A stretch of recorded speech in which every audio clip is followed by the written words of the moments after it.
हरे कृष्णा। तो आज हम लोग पिछले वर्ष तो हमने प्रहलाद महाराज के ऊपर चर्चा करी थी। आज का जो हमारा जो वर्ष रहेगा श्रीमद् भागवतम का चौथा स्कंद का 9वां अध्याय का 11वां श्लोक। तो आप अगर हो सके तो अपना मोबाइल में भी देख सकते हैं। श्रीमद् भागवतम SB 4.9.11 ऐसे करके डाल सकते हैं तो आ जाएगा। मेरे पास भी बुक है, कुछ होगा तो मेरे से भी ले लेंगे, ठीक है। तो ये हमने पिछली बार चर्चा करी थी प्रहलाद महाराज के ऊपर। तो आज हम जो चर्चा करेंगे ध्रुव महाराज के ऊपर चर्चा करेंगे। इसका बहुत इंपॉर्टेंट श्लोक है ध्रुव महाराज का। कुछ ध्रुव महाराज के ऊपर ये श्लोक इसलिए दिया है कि ध्रुव महाराज के ऊपर लगभग ये पूरी उनका लाइफ के ऊपर शुरुआती स्तर पे जो लाइफ थी वो थोड़ी व्याख्या कर देगा उसकी। और हमारे जीवन में अभी भक्ति के शुरुआत स्थिति में इसका बहुत ज़्यादा महत्व है, तो वो भी हम लोग देखेंगे।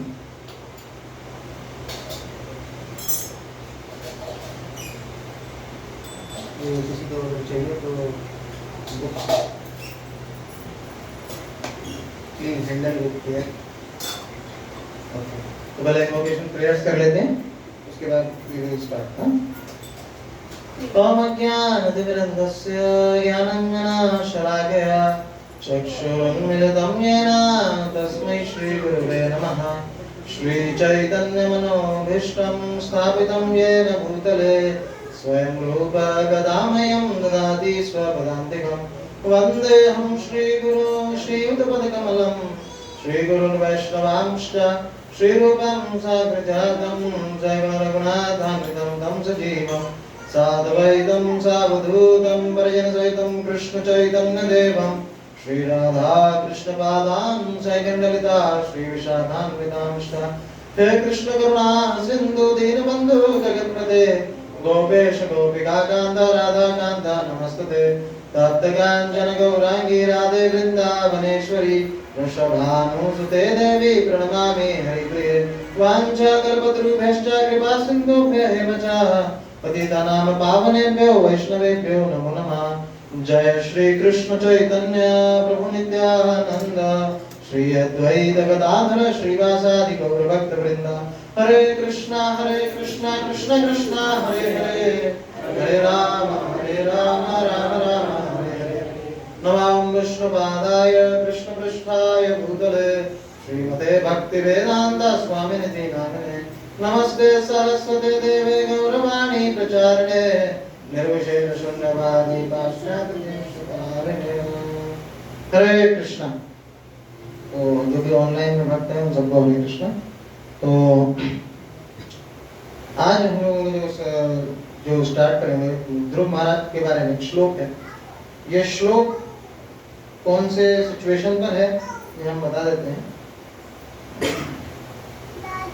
ये तब का श्लोक है जब एक्चुअली क्या है, ध्रुव महाराज ने भगवान को प्रसन्न कर लिया होता है और फिर उसके बाद ध्रुव महाराज प्रेयर्स कर रहे हैं भगवान की। तो ये उनमें से बहुत सारी प्रेयर्स हैं, बहुत सारे श्लोक हैं, उनमें से ये एक श्लोक है। तो हम इसको पढ़ेंगे इस श्लोक को। ओम नमो भगवते वासुदेवाय। ओम नमो भगवते वासुदेवाय। ओम नमो भगवते वासुदेवाय। भक्तिं मुहुः प्रवतां त्वयि मे प्रसंगो भूयादनंत महतममलाशयानां येनाञ्जसोल्बुरुमयि व्यसनं भवाब्धिं नश्ये भवद्गुणकथामृतपानमत्ता।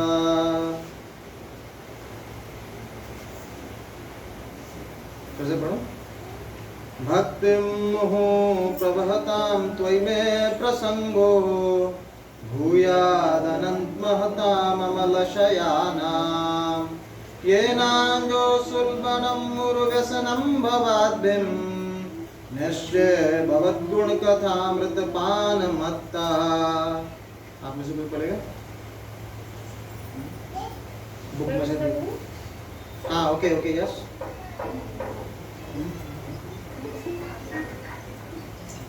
Yes, yes, you can speak. Anyone from online want to speak?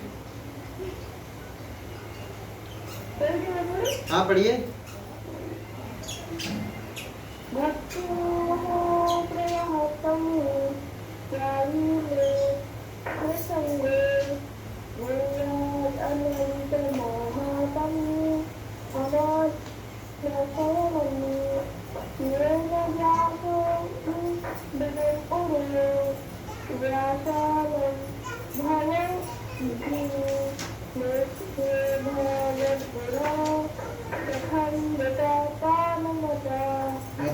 Very good, okay पढ़िए। आप में से कोई यहाँ पर जो मौजूद है उनको भक्ति मोह प्रभवतं त्वयि मे प्रसंगो भूयादनन्तमहतममलशयनं येन सुवर्णमुरुव्यसनं भवाब्धिं नश्ये भवद्गुणकथामृतपानमत्तः। ओके, और पढ़िए, कोई पढ़ेगा?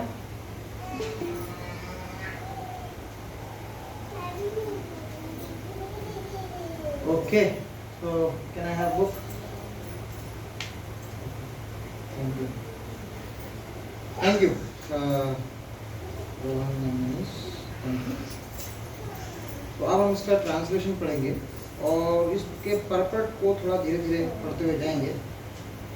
हाँ, इससे पहले मैं थोड़ी भूमिका क्लियर कर देता हूँ कि ये क्या हो रहा है, कहाँ हो रहा है और ज़्यादा इम्पोर्टेंट है ऐसा क्यों हो रहा है।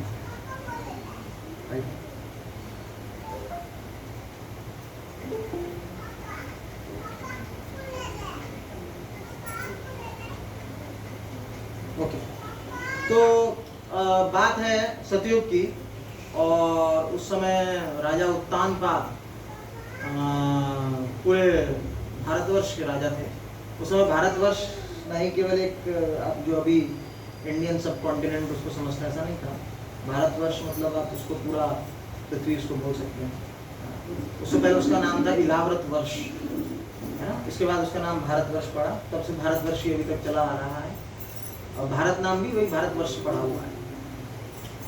तो राजा उत्तानपाद की दो रानियां थी, एक सुरुचि एक सुनीति।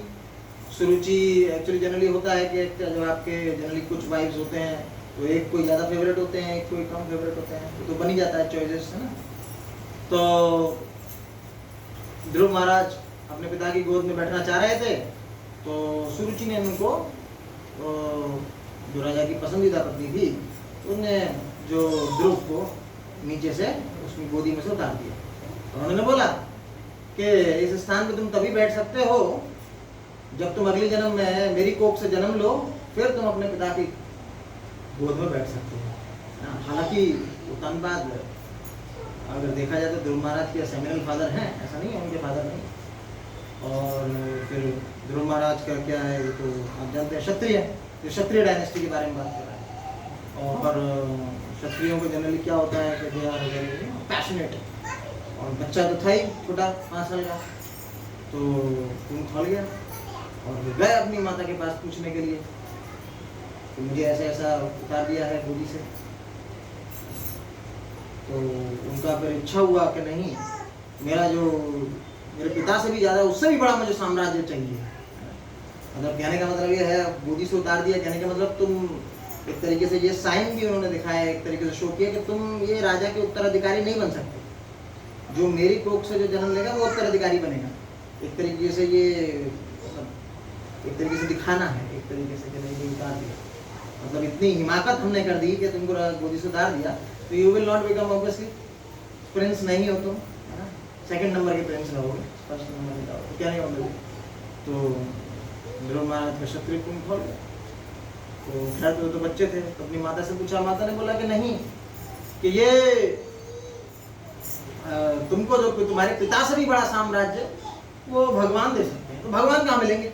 ध्रुव महाराज ने बोला, तो भगवान मैंने सुना है कि मुनि लोग जाते हैं जंगल में, तब करते हैं, मुनि लोग जंगल में जाते हैं, वहां उनको मिल जाते हैं।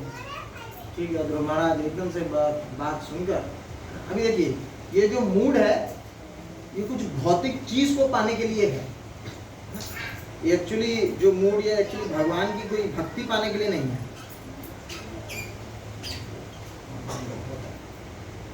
ये कुछ भौतिक चीज पाने के लिए है ना? आपको कुछ जिससे जो आपको, हरे कृष्णा, काइंडली म्यूट एवरीवन, जिससे आपको कुछ भौतिक लाभ मिलेगा, आपको इंद्रिय सुख मिलेगा, है ना। आपका ज्यादा बड़ा राज्य होगा तो आपको बहुत सारे लोग आपको सलाम करने के लिए होंगे, है ना, आपको जय ऐसे करने के लिए होंगे, आपके ऑर्डर लाने के लिए होंगे। ये उस तरीके का मतलब प्राप्त करने की इच्छा है। तो क्लास तो ऑलरेडी स्टार्ट है, आप म्यूट कर लीजिए। Hare Krishna, class is already start. तो फिर ये कहाँ गए, वन में चले गए, और वन में फिर नारद मुनि ने देखा कि ये आ रहे हैं, कोई बच्चे हैं, बोले कहाँ जा रहे हैं। नारद मुनि ने टेस्ट लेना चाहा उनका, तुम तो बच्चे हो, जाने की जरूरत नहीं है, थोड़ा रानी ने बोल दिया होगा, इतना सीरियसली लेने की क्या जरूरत है इस चीज को। फिर महाराज ने बोला कि नहीं, या तो आप मेरी हेल्प कीजिए, तो मेरे को कुछ बता सकते हैं तो बताइए, वरना मेरे रास्ते से हट। नारद मुनि ने देखा बच्चा का बहुत दृढ़ है ना, उसकी दृढ़ शक्ति बहुत है। तो नारद मुनि ने उनको बताया कि 6 महीने में आप भगवान के एक अर्च विग्रह बनाइए, और ये स्थान कौन सा स्थान है, ये स्थान अभी भी है। जब आप कभी सौभाग्य से कभी वृंदावन यात्रा में जाएंगे तो वृंदावन यात्रा में एक जगह है जहाँ उसका नाम है मधुवन। तो मधुवन में एक जगह है ध्रुव टीला, तो वहाँ पे नारद मुनि ने उनको बताया कि नहीं भाई, वहाँ पे भगवान का अर्च विग्रह बनाओ, और उस अर्च विग्रह की आप नित्य पूजा करो, है ना, और पूजा करते करते तपस्या करो, और शुरुआत के समय में सब फल और पानी, ये सब फल खाओ, पानी खाओ, ये सब चीज करो, और भगवान को भोग लगा खाओ। फिर नेक्स्ट मंथ में सिर्फ आप फल खाओ, कुछ भी आप वैसा चीज मत खाओ, है ना। फिर फल छोड़ दो, ओनली पानी पे रहो, फिर हवा पे रहो, फिर हवा छोड़ दो, ऐसे करके। तो 6 महीने का नारद मुनि का डिसाइपल कोर्स था, डायरेक्टली उनको भक्त बनाने का। तो ध्रुव महाराज ने ऐसा किया, और उसके बाद भगवान सामने आ गए उनके, और जब भगवान सामने आए तो फिर जब ध्रुव महाराज आए तो ध्रुव महाराज ने एकदम से उनको दंडवत किया, और दंडवत करते ही, हमारा छोटे बच्चे हैं, जनरली क्या है, कोई आता है तो कोई बहुत बड़ा आदमी आता है तो आप उसको कुछ अच्छे शब्द बोलते हैं, लेकिन वो क्या 5 साल के बच्चे क्या बोले। तो भगवान ने अपना शंख उनके सर पे रख दिया। यहाँ पे भगवान को एक नाम दिया गया, सहस्त्र शीर्षा, भगवान विष्णु का एक नाम है सहस्त्र शीर्षा। और आप वहाँ पे जाएंगे मधुबन में, तो मंदिर है ध्रुव टीला पे, वहाँ पे भी भगवान का नाम सहस्त्र शीर्षा करके ऐसे करके भगवान का नाम। तो भगवान विष्णु अपने गुरु महाराज के साथ वहाँ मौजूद हो गए, और उन्होंने फिर उनके सर पे शंख रखा, और फिर उन्होंने एकदम से, है ना, जैसे क्या है, जैसे भगवान ने अर्जुन को भगवद गीता बोली, लगभग 2 मुहूर्त लगभग आपका होता है 56 मिनट्स, और यहाँ पे उसमें कुछ वाद विवाद था, क्वेश्चन आंसर था, सब बताया, और यहाँ पे जस्ट एकदम टच कर दिया, पूरा भगवद गीता श्रीमद् भागवतम सब कुछ डाउनलोड हो गया उनकी, कहने का मतलब ये है। तो उनको सारा ज्ञान हो गया भगवान के एक शंख टच करने से, और फिर उन्होंने भगवान के लिए सुंदर सुंदर बहुत स्तुतियां करी। ये स्तुति का ये एक श्लोक है, इससे पहले का एक श्लोक है, जस्ट मैं उसका ट्रांसलेशन लूंगा, और फिर हम इस वाले श्लोक पे बढ़ेंगे।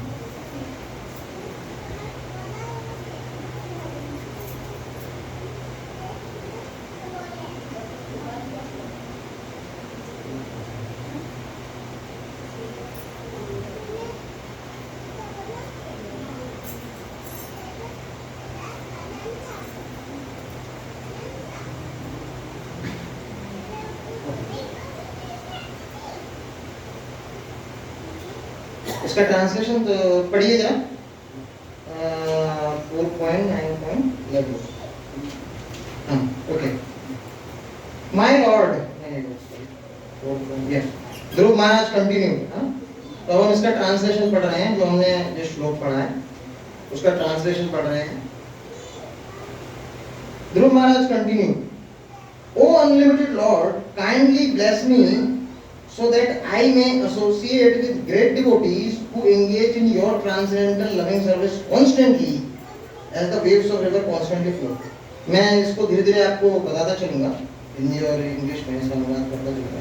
तो वो बोल रहे हैं, है ना, जनरली भगवान को बोले कि नहीं भाई ठीक है मैं आ गया हूँ, मांगो क्या मांगना चाहते हो, है ना। तो वो ये मांग रहे हैं, क्या मांग रहे हैं ये बता रहे हैं अच्छे से, है ना।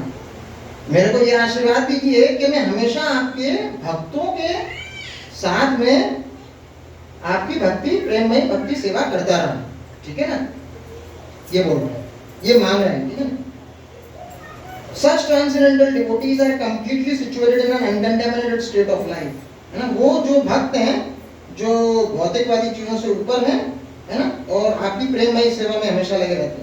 By the process of devotional service, I shall surely be able to cross the nascent ocean of material existence। बता रहे हैं कि इस भक्तिमय सेवा से मैं जो ये ओशन ऑफ मटेरियल एग्जिस्टेंस का क्या मतलब है, आपने सुना हो कई बार शब्द भव सागर ऐसे करके शब्द आता है ना।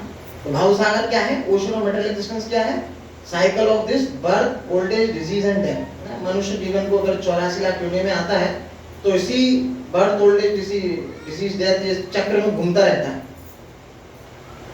और वो बात कर रहे हैं कि मुझे भक्तों के संग की बात कर रहे हैं, वो ये नहीं बात कर रहे हैं कि ये मुझे ये चाहिए, वो मुझे भक्तों का संग चाहिए। ये तो ऑटोमेटिकली हो जाएगा, बाय प्रोडक्ट हो जाएगा। जैसे बताते हैं मनुष्य जीवन का परम लक्ष्य है कि birth, old age, disease, death cycle से निकलना, लिबरेशन लेना, ऐसा बताते हैं। तो ध्रुव महाराज ये बता रहे हैं कि अगर मैं शुद्ध भक्तों का संग करूंगा तो ये तो बाय प्रोडक्ट है, इसके लिए अलग से प्रयत्न करने की जरूरत नहीं है, ये बता रहे हैं।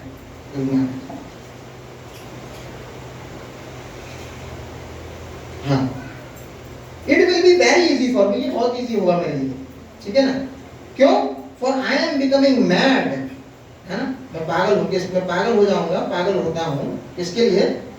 Hearing your transcendental qualities and pastime which are eternally existent. मतलब ये भी बता रहे हैं, तो बता रहे हैं भक्तों का संग चाहिए, लेकिन पर भक्तों के संग में क्या करना है, भक्तों के संग में आपकी कथा का श्रवण करना है, ये बता रहे हैं, ठीक है ना।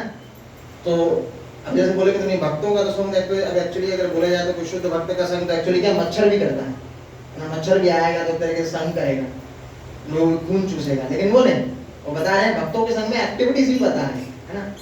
भक्तों के संग में क्या करना है, भगवान कृष्ण कॉन्शियसनेस एक्टिविटीज करनी है। कृष्ण कॉन्शियस एक्टिविटीज करने से ये जो भव सागर से ऑटोमेटिकली पार हो जाएगा, ठीक है ना। उसके लिए कोई भी एक्स्ट्रा एंडेवर नहीं करना पड़ेगा और उसको उसकी भगवान की प्रेममय सेवा मिलेगी, ये बता रहे थे महाराज, ठीक है। तो अब हम इसको थोड़ा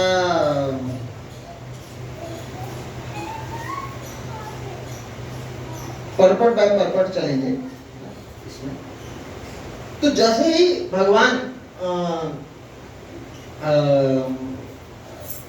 जब ध्रुव महाराज ने तपस्या करी तो भगवान उनके सामने जब आ गए, जस्ट 6 महीने में आ गए, है ना।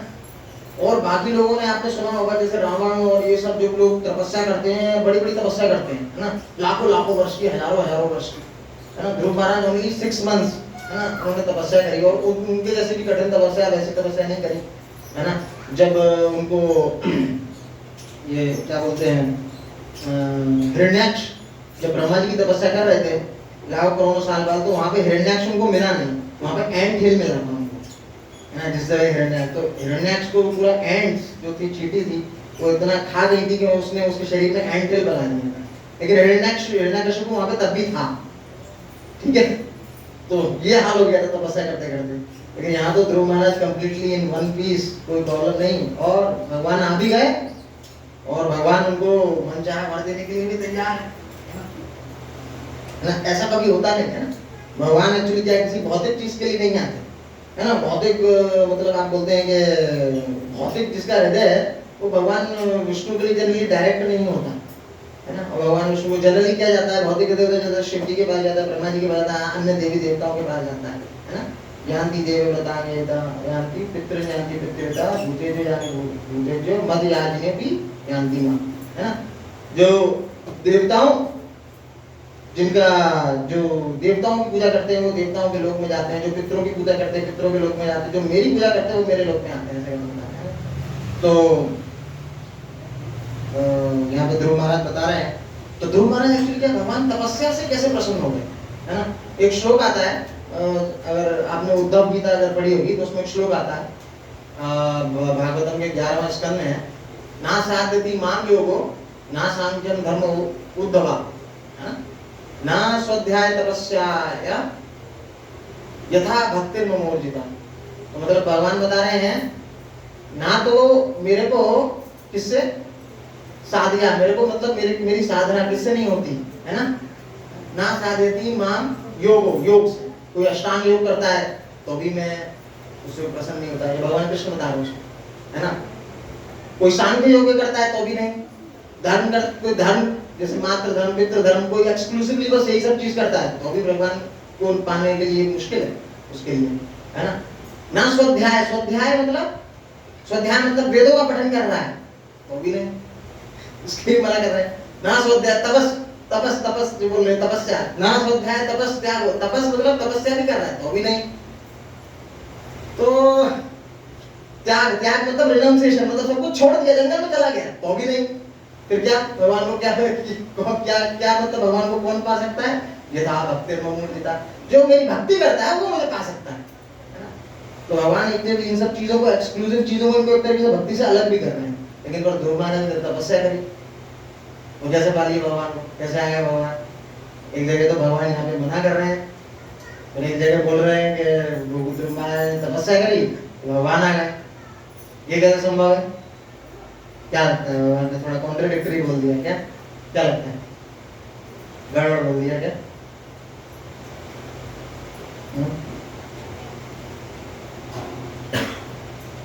ये भगवान जब ये ध्रुव महाराज से जो भगवान बोलते हैं मांगो, क्या मांगने जाते हैं, तो बोलते हैं कचन सेवास्मिन अपि, मतलब बोलते हैं, वो बोलते हैं कि मैं एक्चुअली क्या है, आप जो मेरे सामने आए हैं वो मेरे को क्या है कि मैं कांच के पीछे था, लेकिन मुझे मतलब अपि दिव्य रत्नम, है ना, काचम विचस्मिन अपि दिव्य रत्नम, है ना, स्वामी कृतार्थोस्मि वरम न याचते, है ना। मतलब बोल रहे हैं कि मैं कांच के पीछे था, मतलब कांच क्या कांच, मतलब वो बता रहे हैं, उसको संबोधन कर रहे हैं कि मैं जो अपने पिता अपने फादर से भी बड़ा एम्पायर चाह रहा था, फादर और ग्रैंडफादर से भी बड़ा एम्पायर चाह रहा था, ये उनकी मन में इच्छा थी। उनके ग्रैंडफादर कौन थे, ब्रह्मा जी, ध्रुव महाराज ग्रैंडफादर, वो उनसे भी बड़ा साम्राज्य चाह रहा था। तो उसको बोल रहे हैं, वो बोले कांच कांच, है ना, काचम मुचस्विन, है ना, और अभी दिव्य रत्न, लेकिन आप मिल गया तो दिव्य रत्न मिल गया, है ना, और स्वामी कृतार्थ तो उसके वन में आज बोल रहे हैं अब आई एम कंप्लीटली सेटिस्फाइड, मुझे आपने देख लिया, अब मुझे वर नहीं चाहिए, ये स्थिति हो गई। और जब आप देखते हैं कि जनरली क्या है, जो देवी देवता हैं जो जैसे और असुर हैं जैसे भगवान की पूजा करते हैं, तो क्या जैसे रावण भगवान की पूजा करेगा, वो क्या है उसने भगवान ने एक बार तो क्या किया, उसकी दशानन हो गया था तो उसकी बहुत सारी भुजाएं आ गई थी, 20 हैंड्स भी आ गए थे उसके, तो उसने क्या है उसको उठा रहा था, किसको, कैलाश, है ना, पता है ना, रावण कैलाश को उठा रहा था, तो थोड़ा सा उठा ही लिया था, भूचाल आ गया था कैलाश पे। फिर उसके बाद उन्होंने क्या किया, रावण ने भगवान शिव ने थोड़ा सा पैर हल्का सा पुश किया और वो एकदम उसके हाथ पूरे दब गए। फिर उसने बहुत अच्छी सी स्तुति करी। आज भी आप वहाँ पे जाएंगे काशी विश्वनाथ में, तो वो रावण की पर्टिकुलर स्तुति है वो गाई जाती है, भगवान को बहुत पसंद आई। फिर असुरों का मन कैसा होता है कि नहीं, उन्होंने जब वर मांगा, तपस्या भी करी उसने, तो वर मांगा तो बोले कि मुझे कोई एक तो क्या है, आप एक अपना आत्मलिंग दे दीजिए, तो उसको मैं अपना लंका लेके जाऊंगा, ठीक है, और क्या चाहिए, और ज्यादा कुछ नहीं, बस पार्वती दे दीजिए। तो Ravana kind of a person is a so lusty person, है ना, कि आप देख रहे हैं कि मतलब रावण जिस ऑब्जेक्टिव से तपस्या कर रहा है उसका हृदय शुद्ध नहीं हुआ। या ध्रुव महाराज जिस ऑब्जेक्टिव से तपस्या कर रहे हैं वो क्या है, स्वामिन कृतार्थोस्मि वरमयाचे। तो ये कैसे हो गया? तो इसमें ये बताते हैं कि भगवान विष्णु की जो पूजा करता है उसका हृदय ऑटोमेटिकली साफ हो जाता है ना, भगवान की भक्ति करते करते, है ना। अभी इस प्रश्न पे नहीं, अभी इस प्रश्न का उत्तर नहीं है, क्योंकि तपस्या से कैसे भगवान प्रसन्न है ना। तपस्या से एक्चुअली क्या है, भगवान तपस्या से प्रसन्न नहीं हुए थे। भगवान एक्चुअली प्रसन्न हुए थे, जो हमने पिछले श्लोकों में एक बार डिस्कस किया था, सत्यम विधातुम निज भृत्य भाषितुम, अपने भृत्य, अपने भक्त, अपने सर्वेंट की बात को सही करने के लिए भगवान नरसिंह देव जी ने जो श्लोक है जो हमने पिछली बार डिस्कस किया था, सत्यम विधातुम निज भृत्य भाषितुम, है ना, और फिर क्या, स्तंभे सभायाम न मृगम न मानुषम, मतलब वो खंबे से निकल गए भगवान, और वो क्या थे, ना लायन थे ना मनुष्य थे, है ना, नरसिंह रूप में आ गए। लेकिन पर किसके लिए, प्रहलाद महाराज के, भाई ये खंबे में है, इस बात को सत्य करने के लिए। तो भक्त इस समय ध्रुव तो थे नहीं, जिस समय वो जा रहे थे वो तो भक्त नहीं थे। भक्त कौन थे, नारद मुनि थे। नारद मुनि ने कहा था कि नहीं भाई ये करो तो भगवान मिल जाएंगे, तो नारद मुनि की बात को रखने के लिए भगवान, ये चीज है। तो जब उनको ये सब चीज समझ में आया ना ध्रुव महाराज को कि भाई अपने एंडेवर से, क्योंकि भगवान यहाँ पर सीधे बोल रहे हैं उद्धव को, है ना, क्या आप अपने एंडेवर से ले ही नहीं सकते, है ना, ना तपस, तपस मतलब अपना एंडेवर ना, अपना तपस, ना तपस है ना, क्या बोलते हैं, ना स्वाध्याय, वेद कितने भी पढ़ लो आप, और सांख्य योग कर लो, और कोई धर्म पर्टिकुलरली एक्सक्लूसिव धर्म मतलब भगवत धर्म को छोड़ के और कोई दूसरा धर्म कुछ भी कर लो, है ना, त्याग कर लो, रिनाउंसिएशन सब त्याग दो, तो भी यू कैन नॉट अचीव मी। प्रश्न है सर, अब वो एक्सक्लूसिवली क्या चाहिए उनको, भक्ति चाहिए। तो ये इसमें इंपॉर्टेंट चीज है।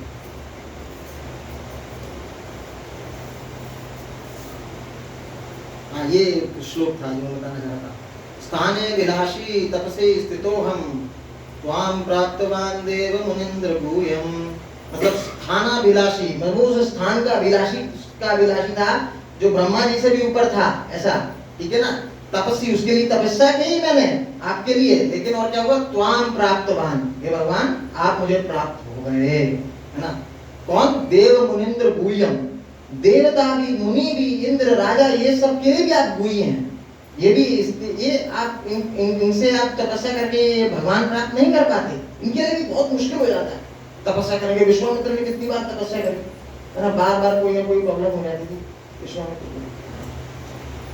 फिर बता रहे कांचम विचिन्ना अपि दिव्य रत्नम, उसका ये सेकंड पार्ट है, वो कांच जो चीज में समझ रहा था वो कांच के प्रति है ना, और स्वामी कृतार्थ उसकी परम में नाच, ठीक है। तो अब इसके बाद थोड़ा सा पढ़ते हैं परपट को, फिर इसको कंक्लूड कर देंगे। The significant point in Dhruv Maharaj's statement is that he wanted association of a pure devotee. Transcendental devotional services cannot be complete and cannot be relationship without the association of devotee.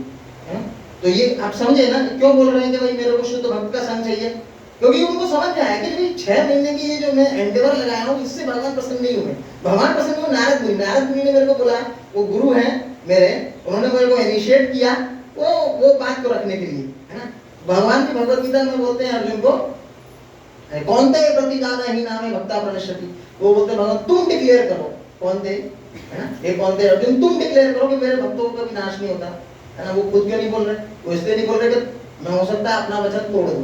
अभी वो बताने वाले हैं कि महाभारत में कि कुछ ऐसा कुछ होगा कि जिससे मैं अपना वचन तोड़ता हुआ दिखूंगा, है ना, उठा लेंगे सुदर्शन को चक्र जो भी उठा लेंगे, लेकिन पर मैं अपने भक्तों का वचन नहीं तोड़वा सकता, इसलिए वो अर्जुन को बोल रहे हैं कि तुम डिक्लेयर करो कि मेरे भक्तों का नाश नहीं होगा, ऐसे है ना।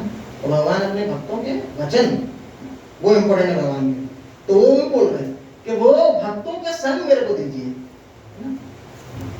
तो हम लोग यहाँ पे जितने भी आसपास में रहते हैं हम लोग कोशिश करें, यार इस्कॉन है भगवान का यहाँ पे भक्ति का केंद्र है, प्रभुपाद ने इंटरनेशनल सोसाइटी कृष्णा बनाया है, ताकि हम लोग यहाँ पे भक्तों के संग में मिलकर भगवान की भक्ति कर सकें, है ना। आप लोग कभी कभी हो सकता है आ सकते हैं यहाँ पे, कभी मंदिर मार्जन कर सकते हैं, कभी जैसे क्या होता है, जैसे कभी क्लास हो रही है तो हमारे कुछ भक्त लोग होते हैं प्रसाद बनाते हैं, है ना। यहाँ पर एक्चुअली क्या है, और उस कौन में क्या है, बड़ा कठिन रूल्स हैं। कुछ ब्राह्मण लोग ही जा सकते हैं भगवान के किचन में, लेकिन यहाँ पे इसमें अभी रूल्स नहीं है, सभी लोग चले जाते हैं भगवान के किचन में, है ना। तो कर सकते हैं, कुछ ना कुछ भगवान का सेवा करना चाहिए भक्तों के संग में, ये एक्चुअली बता रहे हैं। और ये और हिरण्यकशिपु वगैरह ये सब चीज क्या मानते हैं, है ना। नित्यत्वम अमृतत्वम, मतलब अमर रहूं मैं, नित्य रहूं मैं, है ना। तो रावण ने माना कि मैं अमर हो जाऊं, है। रावण ने ऐसा माना कि मैं अमर हो जाऊं, अमृतत्वम। तो ब्रह्मा जी ने दिया नहीं उसको, वो तो मैं ही नहीं हूँ। कुंभकर्ण थोड़ा स्मार्ट था, तो अमृतत्वम नहीं बोलूंगा, नित्यत्वम बोलूंगा। वो नित्यत्वम को जैसे बोला, सोचा कि शायद ब्रह्मा जी दे देंगे, तो वो सरस्वती मुंह में आके बैठ गई, वो निद्रत्वम हो गया। तो नित्यत्वम मांगना चाह रहा था, वो निद्रत्वम। और ब्रह्मा जी, ये सब देवताओं का प्लान था कि नहीं भाई, ये वैसे ही अभी बिना वरदान के ही हम लोगों का पूरा एकदम तहस नहस करके रखा है, इसको वरदान मिल गया तो पूरा एकदम अच्छे से तहस नहस करेगा यहाँ पे। तो सरस्वती माँ उसकी जीभ पे बैठ के उसकी टंग ट्विस्ट करके निद्रत्वम कर दी। ब्रह्मा जी एकदम तथास्तु कर दिया। तो एक रीटेक नहीं मिलेगा क्या, जैसे मैं गलती तो इस टाइप का सिचुएशन। तो असुरों की ये मंशा होती है। तो हमने यहाँ देखा कि जो भक्त हैं वो भगवान की, एक अगर उनकी निद्रत्व मतलब निद्रा, नित्यत्व मतलब नित्य, मतलब उसमें अमृतत्व बोला था रावण ने। अमृतत्व मतलब अमर हो जाऊं, वो भी उसका पर्यायवाची है, नित्य हो जाऊं मैं, नित्य रहूं, शाश्वत नित्यत्व। तो ये इस तरीके से मांगने की कोशिश करी, जो रावण डिनाई हो गया। हो सकता है मैं दूसरे शब्द समझ के ब्रह्मा जी को थोड़ा मूर्ख बना दूं। पॉइंट यही होता है उनका, जो नीचे असुरों का होता है, वो जो बोलेंगे, जैसे हिरण्यकशिपु है, वो पहले बोलेगा कि मुझे अमृतत्व का चाहिए, बोलेगा नहीं मिलेगा, ठीक है मैं ऐसे नहीं करूँ, ऐसे नहीं करूँ, ऐसे नहीं, सारे परमुटेशन कॉम्बिनेशन लगा लेंगे, और फिर उनको ऐसा लगेगा कि हाँ हाँ चलो इसने तो मना कर दिया था कि नहीं अमृतत्व नहीं मिलेगा, लेकिन पर मैंने सारे अपने दिमाग लगा लिया, अब मैं मर नहीं सकता। लेकिन पर कृष्णा इज मोर इंटेलिजेंट, वो कुछ ना कुछ वे ढूंढ ही लेंगे। तो ये नित्यत्व तो ऑलरेडी भक्तों को मिल ही जाता है ना। नित्यत्व तो ऑलरेडी भक्तों को मिल ही जाता है। क्यों? क्योंकि वो तो भगवान की नित्य सेवा में ही है, और वो जो इस शरीर के बाद उनको नित्य शरीर मिलता है। उसके लिए जैसे जो असुर लोग ये सब चीज जो भौतिक शरीर में भोगने की इच्छा है, जो करोड़ों करोड़ों साल तक की, वो इच्छा खत्म हो जाती है, और उनको ऑलरेडी उनको शरीर मिलता है, नित्य शरीर मिलता है भक्तों को, उसमें वो भगवान की सेवा करते हैं। उसमें वो जो टेस्ट होता है, वो भौतिक टेस्ट, भौतिक जो जीवन में जो टेस्ट होता है, वो कुछ नहीं होता, बहुत तुच्छ होता है उसके सामने, है ना। तो वही बता रहे हैं Prabhupada, we have therefore established ISKCON. Anyone who is trying to be aloof from this Krishna consciousness society and yet engage in Krishna consciousness is living in great hallucination. मतलब क्या बोल रहे हैं, कोई भी अगर ऐसा व्यक्ति है जो अपने आप को सोच रहा है कि नहीं भाई बाहर है, संप्रदाय में नहीं है, गुरु में नहीं है, भक्तों के संग में नहीं है, और वो सोचता है कि नहीं मैं अपने आप ही भगवान को प्रसन्न कर लूंगा, तो ये आर्ग्यूमेंट यहाँ पे ध्रुव महाराज इसको रिफ्यूट कर रहे हैं। क्योंकि ये ध्रुव महाराज यही करना चाह रहे थे, लेकिन फिर क्या हुआ, नारद मुनि के उनको सहायता से मिली है। पूरा का पूरा क्रेडिट एक तरीके से इस तरीके से बोल के तो नारद मुनि को ही दे रहे हैं। It is for this is not possible. From this state, from this state, devotees, from this state, statement by Dhruv Maharaj, it is clear that unless one is associated with devotees, his devotional service does not mature, it does not become distinct from material activities.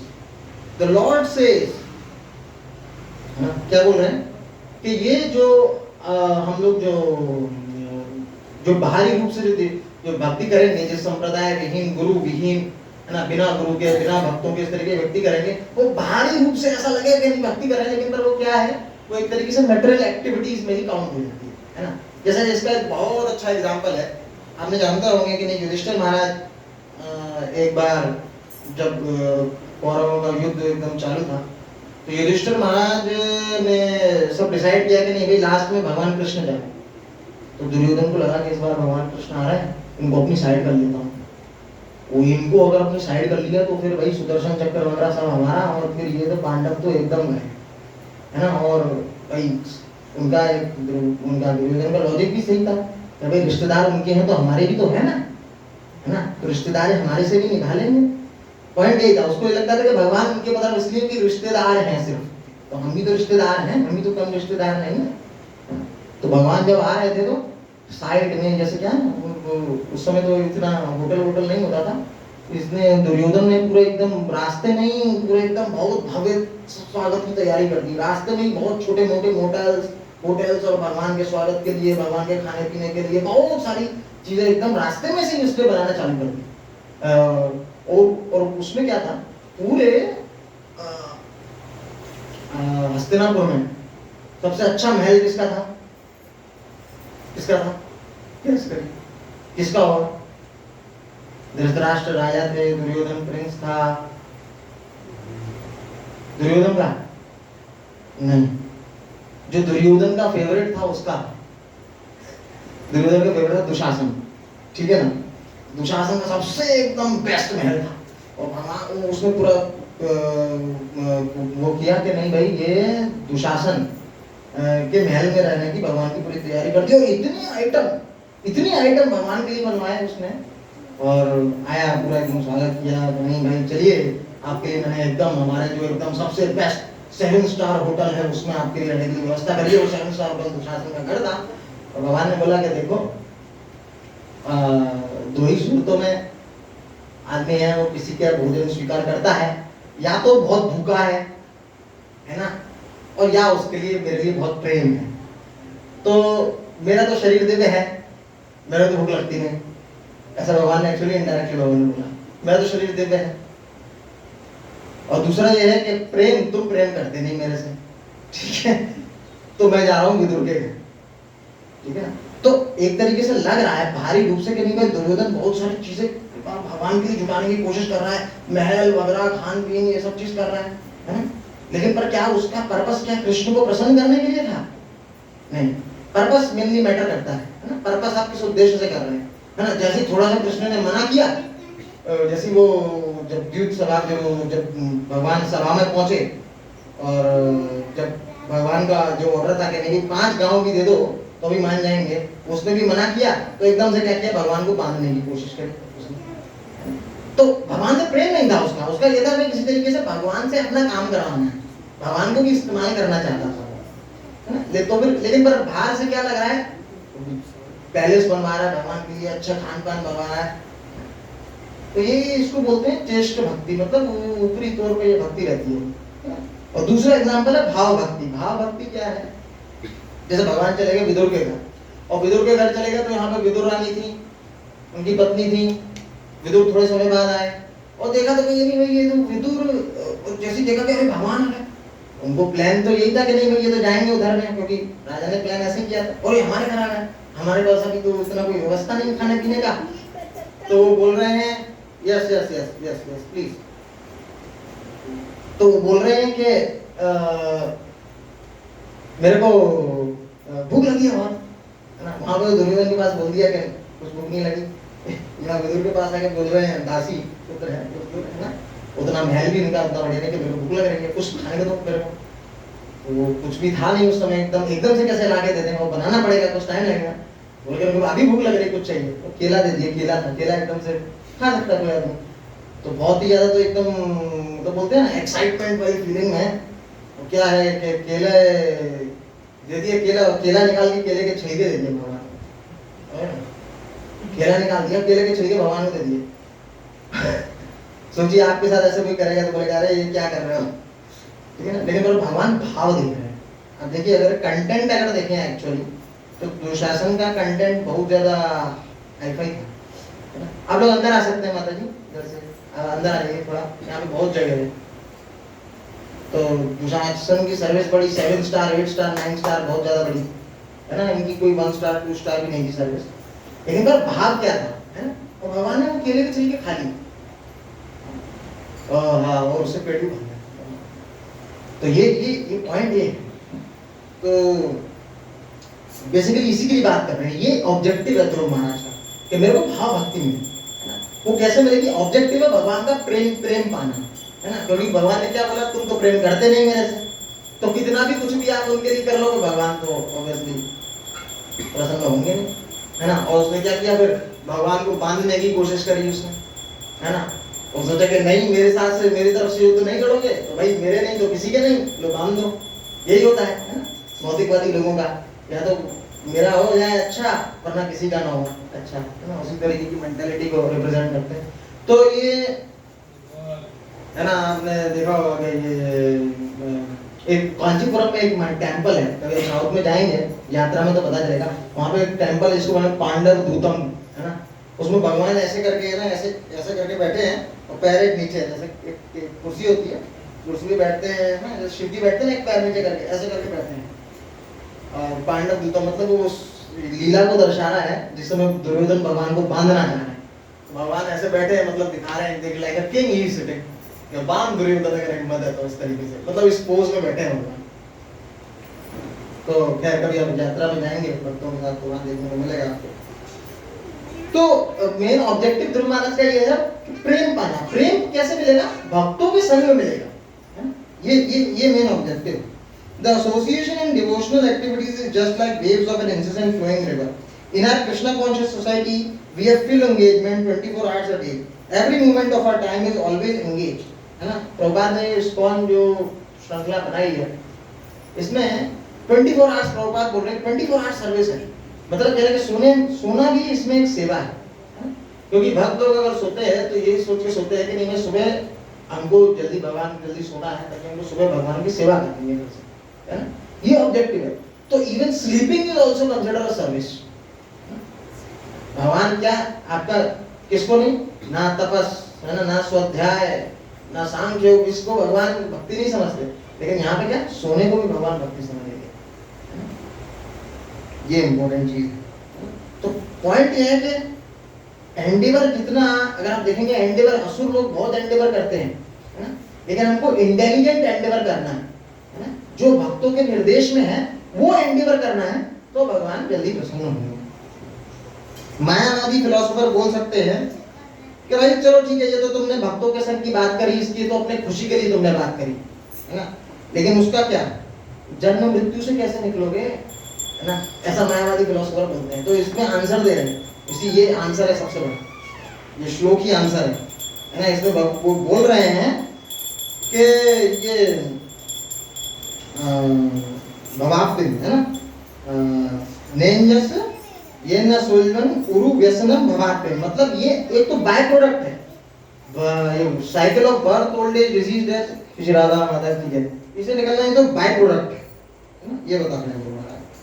तो इसके लिए extra आपको अलग से कोई Endeavour करने की जरूरत नहीं है, ये ऑटोमेटिकली आपको मिल जाएगा, है ना। और तो क्या बोल रहे हैं इसके बाद, Dhruv Maharaj answer is that he clearly said that the ocean can be crossed very easily if one simply become mad to hear the glories of Lord.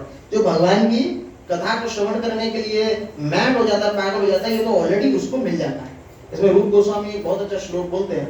Generally क्या है, मायावादी ये लोग होते हैं, इनका ऑब्जेक्टिव रहता है कि नहीं भाई एक बार ये शरीर खत्म हो जाए उसके बाद इनको मोक्ष मिलेगा, है ना, ऐसा बोलते हैं मायावादी। यहाँ पर ये बोलते हैं रूप गोस्वामी, इया यस्य हरेर दास से करुणा मनसा गिरा निखिलेश्वपि विस्तासु जीवन मुक्त सा उच्चते। मतलब हरेर दास से, इया यस्य मतलब जो भक्त भगवान हरि की, है ना, हरि की पूजा करता है, भगवान हरि की भक्ति करता है, किससे, कर्म मन और वचन से, है ना, वो इसी जन्म में, उसके लिए ऐसा नहीं है कि नहीं भाई उसको आगे जन्म में जाके या फिर कुछ इस मृत्यु के बाद उसको कोई फुलफिलमेंट मिलेगी, उसको लिबरेशन मिलेगी, उसे बोलते हैं इसी जन्म में जीवन मुक्त सा उच्चते, इसी जन्म में इसी टाइम से वो लिबरेटेड है, ऐसा करके बोलते हैं। उसके लिबरेशन के लिए एक कोई अलग से एंडेवर करने की कुछ जरूरत नहीं है। और एक लास्ट में हम लोग इसको चलेंगे। The purpose of this statement by Dhruv Maharaj is that devotional service and association devotee is the cause of development of further devotional service. मतलब बता रहे हैं कि अगर भक्तों के संग, एक तो क्या है अगर हम अकेले अगर कुछ करेंगे और एक है भक्तों के संग, तो भक्तों के संग में अगर हम भक्ति करेंगे, है ना, कृष्ण कॉन्शियस एक्टिविटीज करेंगे, मंदिर में आके मंदिर में सेवा करेंगे, मंदिर मार्जिन करेंगे, है ना, मंदिर में कभी क्या हो सकता है, कभी आप जैसे अभी चंदन यात्रा थी तो बहुत सारे भक्त लोग आए थे भगवान के लिए चंदन के साथ, है ना। कभी कभी जैसे हम लोगों का प्रोग्राम होता है, आप लोग आ सकते हैं ना भगवान की सेवा करने के लिए, थोड़ा पहले आ सकते हैं कुछ किचन में सर्विस कराने के लिए, इस तरीके से कुछ भी छोटा छोटा, कभी कभार थोड़े लोग आ सकते हैं, कुछ भी, है ना। क्या बोलते हैं भगवान, है ना, सेवन, ये आपका ऋषिकेश सेवन भक्ति उत्तम। जब भगवान ऋषिकेश मतलब भगवान का नाम है, ऋषिकेश मतलब इंद्रियां, जब इंद्रियां भगवान की सेवा में नियुक्त होती हैं तो दैट इज कॉल्ड भक्ति, है ना। ऋषिकेश सेवन, ऋषिकेश मतलब इंद्रिय भगवान की सेवा में, ऋषिकेश की सेवा में होता है तो भक्ति उच्च होती है ना। तो हम लोगों की जो भी इंद्रियां हैं, हाथ है, पैर है, अगर इनको हम लोग भगवान की सेवा में लगाएंगे तो दैट इज भक्ति। तो ये स्कॉल मूवमेंट इसकी प्रभुपाद ने किया है ना। और इससे क्या है